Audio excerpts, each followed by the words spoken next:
DOS Family. S'il vous plaît, likez la vidéo. Quand vous likez une vidéo sur YouTube, YouTube répertorie la vidéo et la propose à d'autres utilisateurs. Du coup, mes vidéos sont propulsées dans les suggestions et recommandations par YouTube. Donc s'il vous plaît, likez mes vidéos, commentez-les. Surtout likez, j'insiste et je persiste. Likez même avant de regarder. Ça ne vous coûte absolument rien de liker. C'est aussi ça le soutien. Merci, et je vous aime. Communiqué de presse même est étonné.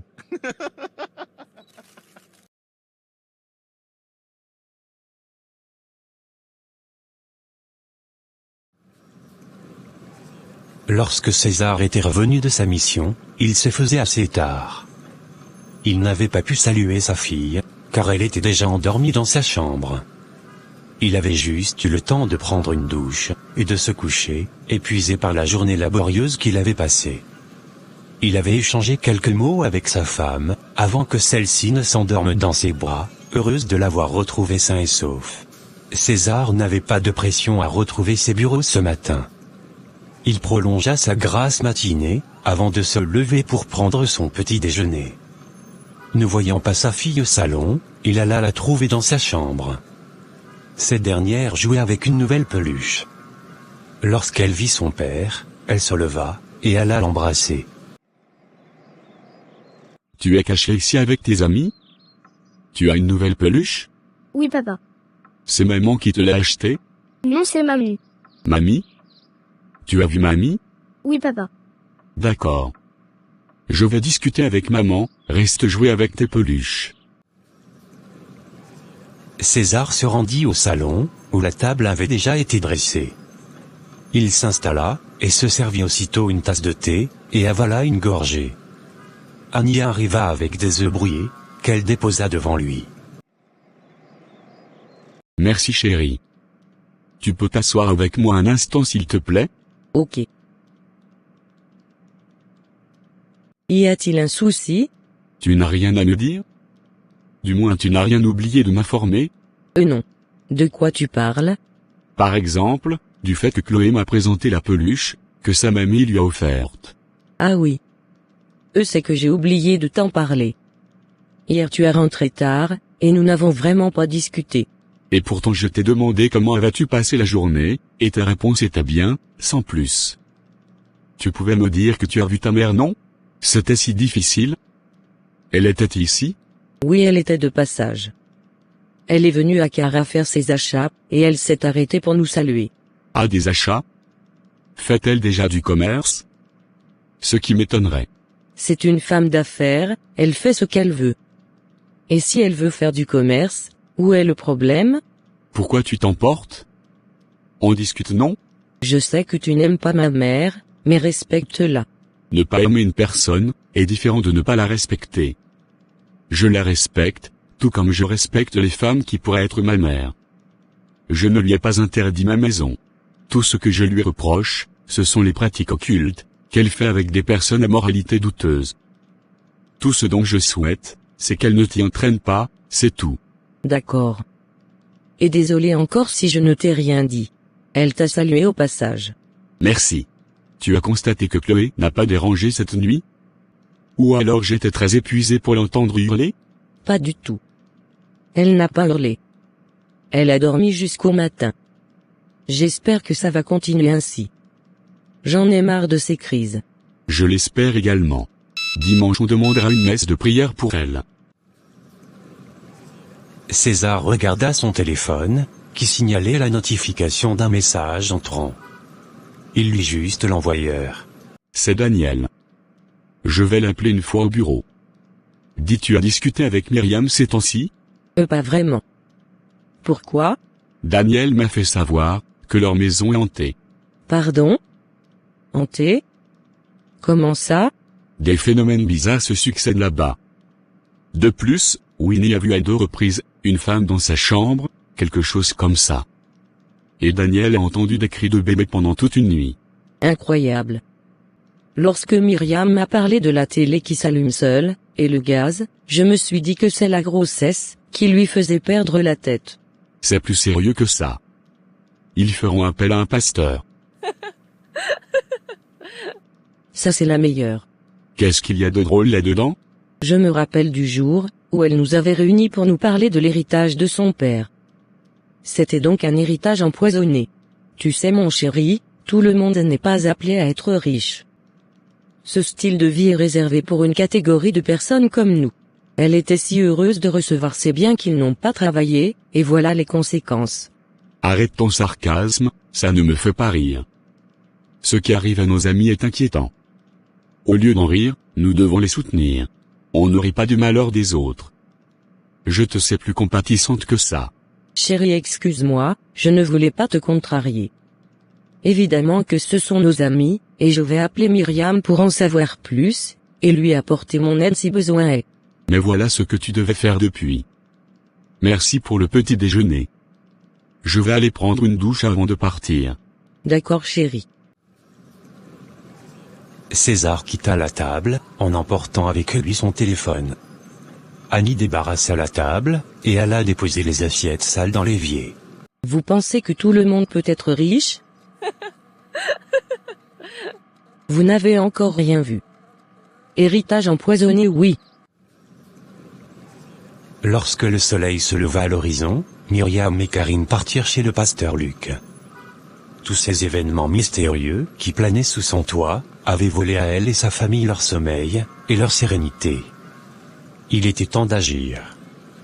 Elle toqua à la porte du pasteur une fois chez lui, et ce dernier apparut devant elle vêtu simplement, avec un sourire accueillant. « Mes enfants, que Dieu vous bénisse. Vous pouvez entrer. » Une fois assise dans le petit salon sobrement meublé, Myriam hésita un instant, puis laissa échapper d'une voix tremblante. « Pasteur, je viens parce que... il se passe des choses dans ma maison. Mon mari est inquiet, moi aussi. J'ai peur pour ma fille, et pour l'enfant que je porte. Nous avons besoin que vous veniez prier, que vous bénissez notre maison, et que vous chassez les mauvais esprits qui rôdent. » Le pasteur la regarda longuement, son visage empreint de curiosité. « Dis-moi, qu'est-ce qui se passe au juste chez vous ? » Depuis quelques semaines déjà, l'ambiance dans la maison est lourde, perturbée par des événements qu'on ne saurait expliquer. Les pleurs de bébé la nuit, les ampoules qui s'éteignent et s'allument seules, sans compter le gaz pasteur, alors que je suis certaine de l'avoir fermé. Je suis obligée à chaque fois de me rendre à la cuisine, afin de vérifier si un foyer n'est pas allumé.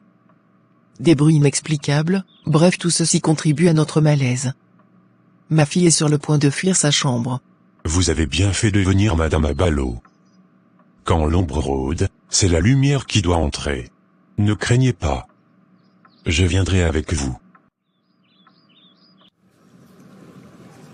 Karine serra la main de son amie, comme pour lui donner du courage.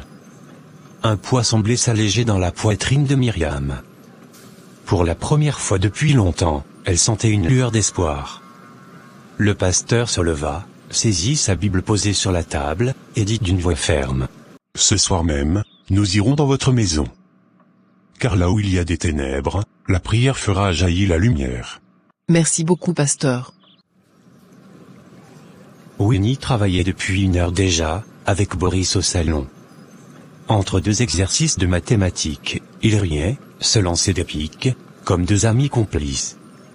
Fatiguée de faire des exercices, elle se leva, ramassa ses cahiers, et dit « Attends-moi, je vais déposer mes affaires dans ma chambre, et je reviens. » Dépêche-toi ma douce.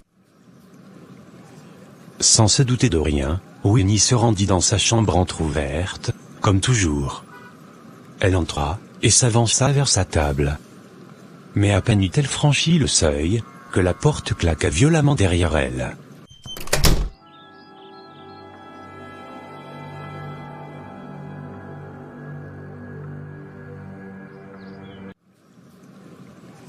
Winnie sursauta, son cœur bondit dans sa poitrine et ses cahiers glissèrent de ses mains, pour s'éparpiller au sol. Elle courut aussitôt vers la porte, et tenta de l'ouvrir. Mais comme la dernière fois, elle resta bloquée, impossible de l'ouvrir. Elle tira de toutes ses forces, en vain. « Boris ? Boris ? Aide-moi s'il te plaît. »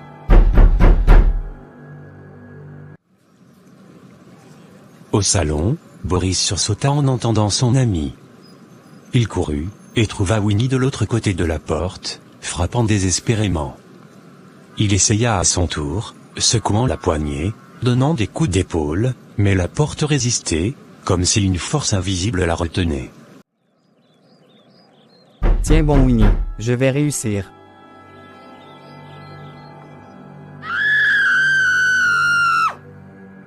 Boris?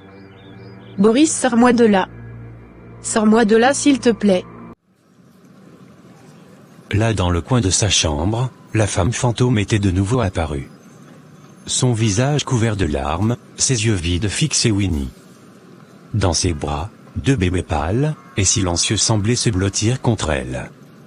La scène était insoutenable. Les mains de Winnie tremblaient, ses jambes ne la portaient plus.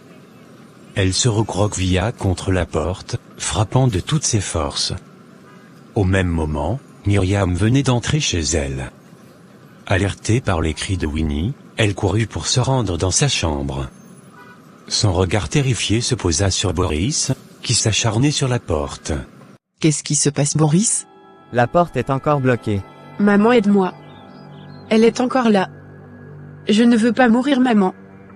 Aide-moi à sortir s'il te plaît. Qu'est-ce là? Casse cette porte, Boris. D'accord madame. Boris prit son élan, et donna un coup puissant à la porte, puis un autre. Le bois craqua. À l'intérieur, Winnie hurlait toujours, implorant qu'on la sauve de cette vision d'horreur. Boris entra directement, et la sortit de la chambre. Mais il ne vit personne d'autre.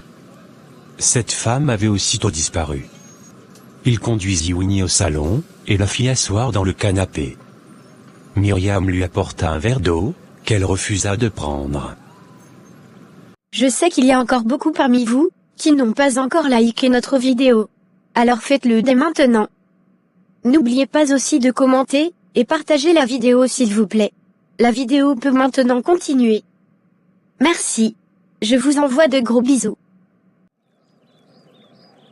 Je veux rentrer chez ma mère.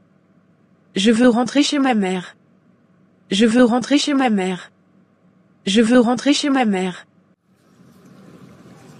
Myriam se mit de côté, pour appeler son mari, et lui raconter la scène. Daniel prit la route de la maison sans tarder. Winnie, qui s'était un peu remise, se réfugia chez Boris, le temps que son père arrive. Tu as besoin de quelque chose. Non merci. Tu es belle quand tu pleures. Sois sérieux, Boris. Je n'ai pas envie de rire.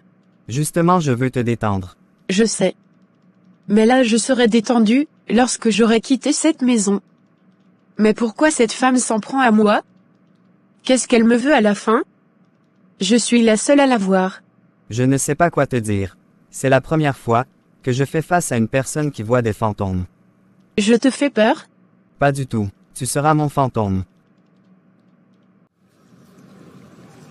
Boris avait réussi à lui arracher un sourire, avec cette phrase. À la maison, Myriam était assise dehors, attendant son mari. Elle avait déjà prévenu le pasteur, pour lui raconter la scène qu'elle avait trouvée à la maison. Daniel se gara dans la cour, et courut rapidement vers sa femme. Ça va. Elle est où? Elle va bien? Oui, elle va bien, du moins je crois.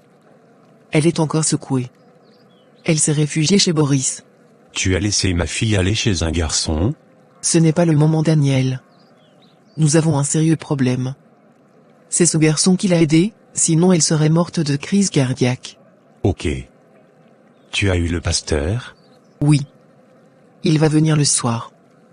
Je viens encore de lui parler, et il m'a fait savoir qu'il ne viendra pas seul. J'ai pensé qu'il pourrait dormir ici, et mieux combattre cet esprit. Qu'est-ce que tu en penses? De toutes les façons, Winnie ne peut pas dormir là. D'accord, on va faire comme ça. Je vais chercher un hôtel, où on va y passer la nuit. Va déjà lui informer, afin qu'elle vienne faire son petit sac. À moins qu'elle veuille dormir chez ce garçon. Toi alors? Myriam se rendit chez les voisins. Sa fille était installée dans ce grand salon, avec son amie. Winnie, ton père est là. Nous allons dormir à l'hôtel, le temps que le pasteur prie dans la maison. Viens faire ton petit sac. Maman, je n'entre plus dans cette maison. Je veux aller chez ma mère. Tu sais que ton père ne sera pas d'accord. S'il te plaît, ne nous complique pas la tâche. Nous sommes dans le même bateau. Tu veux m'abandonner à qui? S'il te plaît. D'accord, je vous suis à l'hôtel. Mais c'est toi qui ranges mon sac. Je n'entre pas dans cette maison. D'accord, je vais le faire. Sois prête lorsqu'on va partir. Merci Boris pour ton intervention. Je vous en prie, madame. Elle est cool, ta belle-mère. On ne dirait pas que tu n'es pas sa fille.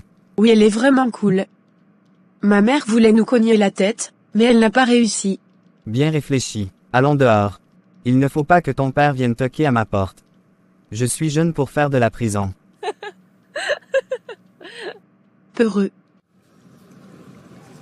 Daniel avait réservé dans un hôtel, non loin de la maison. Avant d'y aller, ils avaient patienté jusqu'à l'arrivée du pasteur et de son collègue. Myriam leur confia leur maison. Daniel n'avait pas oublié d'emporter avec lui son sac d'argent. Il ne voulait pas le laisser dans la maison, à la portée des inconnus. Il espérait fortement que cette nuit marquerait la fin de leur malheur, et qu'ils pourraient enfin profiter de la paix dans leur nouvelle maison. Daniel n'avait pas réfléchi longtemps. Après la terreur qui avait secoué sa fille dans sa chambre, il prit la décision d'éloigner immédiatement sa famille. Sans un mot de plus, il avait conduit Myriam et sa fille jusqu'à cet hôtel, non loin de la maison. Ils avaient choisi 2 chambres. Une chambre pour sa femme et lui, et une autre pour Winnie. Cette dernière n'avait pas refusé de dormir toute seule. Tant qu'elle se trouvait hors de leur maison, elle n'avait plus peur. On ne pouvait pas rester là-bas. Le pasteur est en train de prier. Demain, si Dieu le veut, la maison sera différente. Dieu le voudra, ma chérie. Nous n'avons rien fait à personne pour mériter ça. Il nous aidera. Amen. Je vais voir si Winnie va bien. Ok. Daniel sortit de sa chambre, et rejoignit celle de sa fille, qui était juste en face de la sienne. Winnie était occupée à zapper la télé, lorsque son père fit éruption dans sa chambre. Tu es bien installé? Oui, papa, c'est bien ici.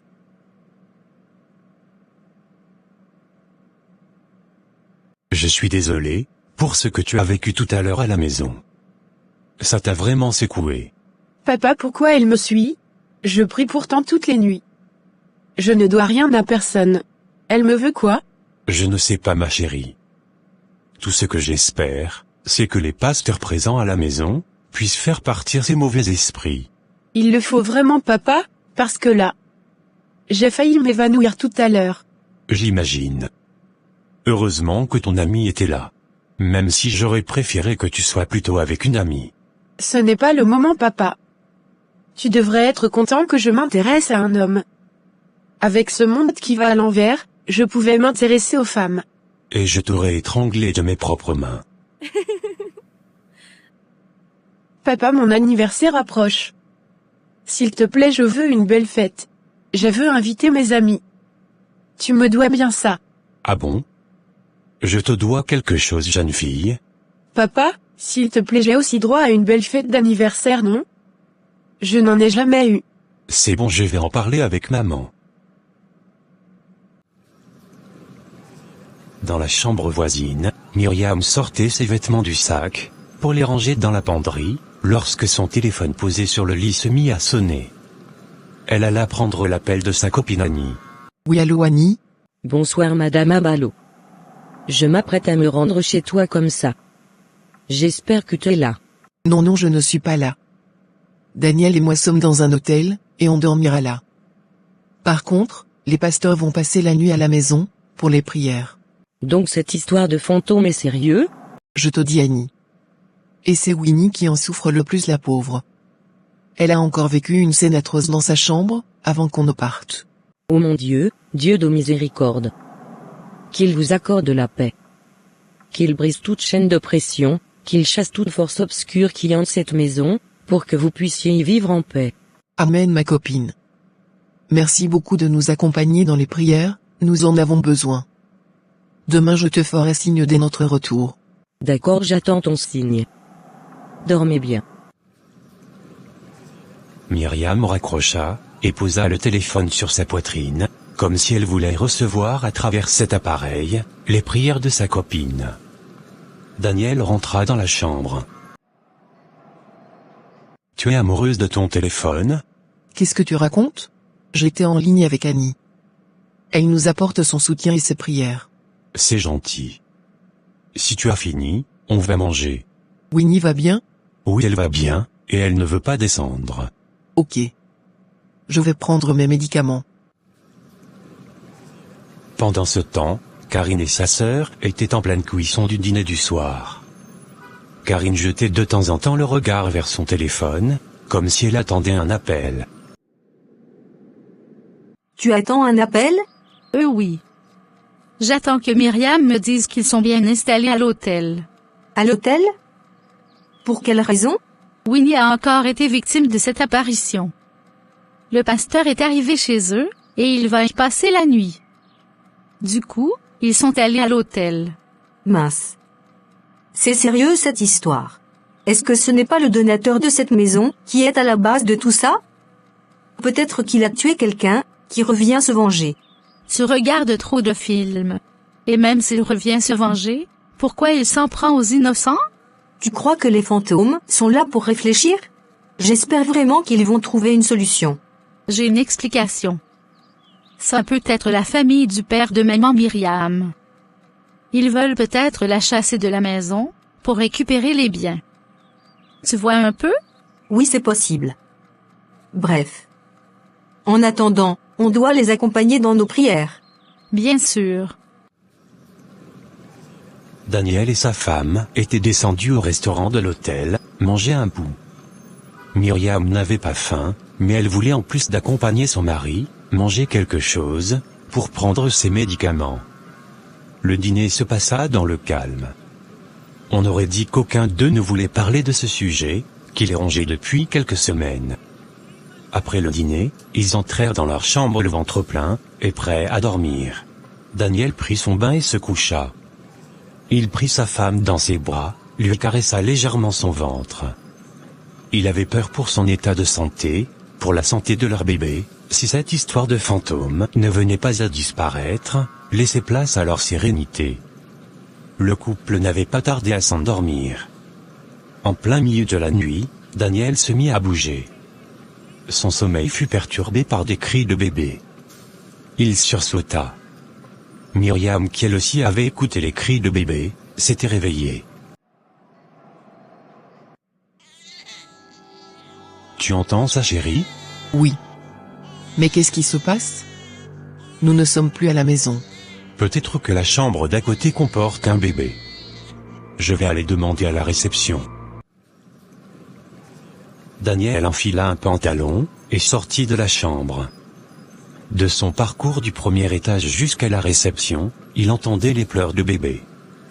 La réceptionniste était allongée sur un siège, en train de somnoler. Daniel l'interpella, et elle se réveilla en sursaut. « Oui, monsieur? Je peux vous aider? » « Oui. S'il vous plaît, est-ce que vous avez un bébé dans l'hôtel? Parce que ma femme et moi n'arrivons pas à dormir. »« Un bébé? Pas du tout. » »« Mais si. J'entends bien les pleurs de bébé. Vous ne l'entendez pas? » ?»« Non, monsieur. Aujourd'hui, aucun de nos clients n'a un bébé. Je suis désolé. » D'accord, merci. Peut-être que je me suis trompé. Ce fut avec le cœur lourd, et l'air désorienté, que Daniel retourna dans sa chambre. Sa femme le regarda avec les yeux qui voulaient dire « Alors ?» « Chérie, il n'y a pas de bébé dans l'hôtel. » Qu'est-ce que ça veut dire? On n'a quand même pas quitté la maison avec ce fantôme. Je ne sais même pas quoi dire. Je pense que Winnie n'a pas de soucis, sinon elle serait venue toquer à notre porte. Les pleurs deviennent de plus en plus intenses, Daniel. Je croyais qu'on avait échappé. Chut bébé. Ça va aller. Ça va se calmer. Fouille un peu la chambre s'il te plaît. D'accord, mais calme-toi.